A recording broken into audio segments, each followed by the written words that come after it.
Hello and welcome back. MRI technique does not involve use of ionizing radiation like gamma rays, X-rays and higher ultraviolet part of electromagnetic spectrum. क्या ये बात सही है? हाँ, ये magnetic उसको use करता है, मैग्नेटिक फील्ड को यूज़ करता है. सो MRI technique does not involve use of ionizing radiation like gamma rays, X-rays and higher ultraviolet part of electromagnetic spectrum. So this statement is true.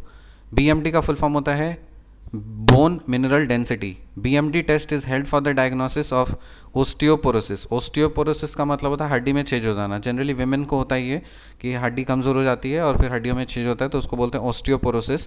तो इसके लिए एक टेस्ट होता है जिसका नाम होता है BMD टेस्ट, मतलब बोन मिनरल डेंसिटी, और ये ओस्टियोपोरोसिस के डायग्नोसिस के लिए यूज़ होता है. BMD का मतलब bone mineral density. What is lithotripsy? Lithotripsy क्या होता है? Breaking of kidney stone into rays. Kidney stone को रेज में तोड़ देने के प्रोसेस को बोलते हैं लिथोट्रिप्सी. लिथोट्रिप्सी का मतलब क्या होता है? Breaking the kidney stone into rays. What is lithotripsy? Breaking of kidney stone into rays. Electron beam therapy is a kind of radiation therapy for a treatment of cancer. Electron beam therapy ये किस चीज़ के लिए therapy use होता है? ये therapy use होता है cancer के ट्रीटमेंट के लिए. Electron beam therapy is a kind of radiation therapy for treatment of cancer. Electron beam therapy is a kind of radiation therapy for treatment of cancer. Electron beam therapy is a kind of radiation therapy for treatment of cancer. टेराप्लेजिया. टेराप्लेजिया क्या होता है? Tetraplegia या फिर quadriplegia, total और partial paralysis of both hands and both legs. So tetraplegia या quadriplegia क्या होता है? टोटल या partial paralysis of both hands and both legs. तो दोनों हाथ और दोनों पैर अगर पैरालिसिस मार देता है तो उसको बोलते हैं टेराप्लेजिया या क्वाड्रिप्लेजिया. टेराप्लेजिया और क्वाड्रिप्लेजिया, टोटल और partial paralysis of both hands and both legs is called tetraplegia और quadriplegia. Nutrition, respiration and purpose. Nutrition, respiration and synthesis are three major aspects of metabolism. ये न्यूट्रिशन, रेस्पिरेशन और synthesis जो है ये किसके aspects हैं? ये मेटाबॉलिज्म के एस्पेक्ट्स हैं. Nutrition, respiration and synthesis are three major aspects of metabolism. Nutrition, respiration and synthesis are three major aspects of metabolism. Rayon क्या होता है? ये आर्टिफिशियल सिल्क होता है. आर्टिफिशियल सिल्क क्या है? रेयन. फिर क्रोटालारिया जूनसिया, ब्राउन हेम्प और इंडियन हेम्प या मद्रास हेम्प या सन हेम्प, ये एक tropical Asian plant of legume family होता है जिसका नाम है Fabaceae. So this statement is true. Crotalaria juncea, Crotalaria juncea, Crotalaria juncea, इसका दूसरा नाम क्या है? ब्राउन हेम्प बोलिए, इंडियन हेम्प बोलिए, मद्रास हेम्प बोलिए, सन हेम्प बोलिए. एक ट्रॉपिकल एशियन प्लांट है लेग्यूम फैमिली का. ट्रॉपिकल एशियन प्लांट है लेग्यूम फैमिली का. क्रोटालारिया जूनसिया. क्रोटालारिया जूनसिया जो है ये ब्राउन हेम्प या इंडियन हेम्प या मद्रास हेम्प या फिर सन हेम्प है. एक ट्रॉपिकल एशियन प्लांट है लेग्यूम फैमिली. फैबासिया लेग्यूम फैमिली है, उसका एक ट्रॉपिकल एशियन प्लांट का नाम है. सो क्रोटालारिया जूनसिया क्या है? Brown hemp, Indian hemp, Madras hemp, sunn hemp is a tropical Asian plant of legume family Fabaceae. Bull semen for the purpose of artificial insemination is stored in liquid nitrogen at -196 degree Celsius. जो bull का सीमेन होता है ना, उसको artificial insemination के लिए इस्तेमाल करते हैं और उसको स्टोर कैसे कर सकते हैं? लिक्विड नाइट्रोजन में स्टोर किया जाता है -196 डिग्री सेल्सियस टेम्परेचर पे. जो बुल का सीमेन होता है उसको आर्टिफिशियल इंसेमिनेशन पर्पस के लिए लिक्विड नाइट्रोजन में इसलिए स्टोर करते हैं at the temperature of -196 degree Celsius. Kadaknath. Kadaknath क्या है? कड़कनाथ काली मासी. काली मासी is a breed of foul. It is an Indian breed of chicken.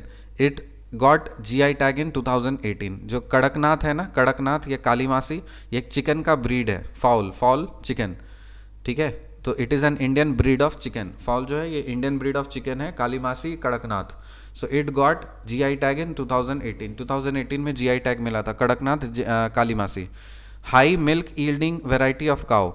जो सबसे ज़्यादा दूध कौन सी गाय देती है? High milk yielding variety of कौन है? Holstein. High milk yielding variety of कौन क्या है? होल्स्टीन. राष्ट्रीय गोकुल मिशन का मकसद क्या है? It aims at protecting indigenous breed of cows. राष्ट्रीय गोकुल मिशन जो है इसका पर्पस है कि जो इंडिजिनस ब्रीड ऑफ काउज है उसको प्रोटेक्ट करना. राष्ट्रीय गोकुल मिशन, इसका एम क्या है? Protecting indigenous breed of cows. Myoglobin, ये किस में होता है? मसल सेल में. फिर सर्पगंधा, ये एक ट्रैंक्विलाइजर है. कार्सिनोवा, कार्सिनोवा, यस कार्सिनोवा. ये रेडियोथेरेपी में यूज़ होता है, और हेमोग्लोबिन ऑक्सीजन ट्रांसपोर्ट करता है। मायोग्लोबिन कहाँ पे होता है? मसल सेल में। Sarpagandha tranquilliser, sarpagandha tranquilliser. Carcinoma, अच्छा carcinoma, let me check, okay carcinoma है, CARCINOMA, carcinoma. So myoglobin muscle cell में होता है, सर्पगंधा ट्रैंक्विलाइजर, कार्सिनोमा रेडियोथेरेपी, ये कैंसर के लिए इस्तेमाल किया जाता है, और फिर हेमोग्लोबिन ऑक्सीजन ट्रांसपोर्ट के लिए। MRI technique does not involve the use of ionizing radiation like X-rays, gamma rays, and higher ultraviolet part of electromagnetic spectrum. True or false? True. BMD, bone mineral density test, is held for the diagnosis of osteoporosis. What is lithotripsy? Breaking of kidney stone into rays. Electrobeam therapy is a kind of radiation therapy for the treatment of cancer. Tetraplegia, total or partial paralysis of both hands and both legs. Quadriplegia. Nutrition, respiration and synthesis are three major aspects of metabolism. Rayon, artificial silk. Crotalaria juncea, brown hemp, Indian hemp, Madras hemp, sun hemp, tropical Asian plant है legume family का, Fabaceae. Bull semen for the purpose of artificial insemination is stored in liquid nitrogen at -196 degrees Celsius. Kadaknath or Kalimasi is a breed of fowl. It is an Indian breed of chicken. It got GI tag in 2018. High milk yielding variety of cow is Holstein. Rashtriya Gokul Mission aims at protecting indigenous breed of cows. Myoglobin, muscle cell, sarpagandha, tranquilliser, carcinoma, radiotherapy, और haemoglobin oxygen transport. मिलते हैं आपसे अगले video में, तब तक के लिए बाय।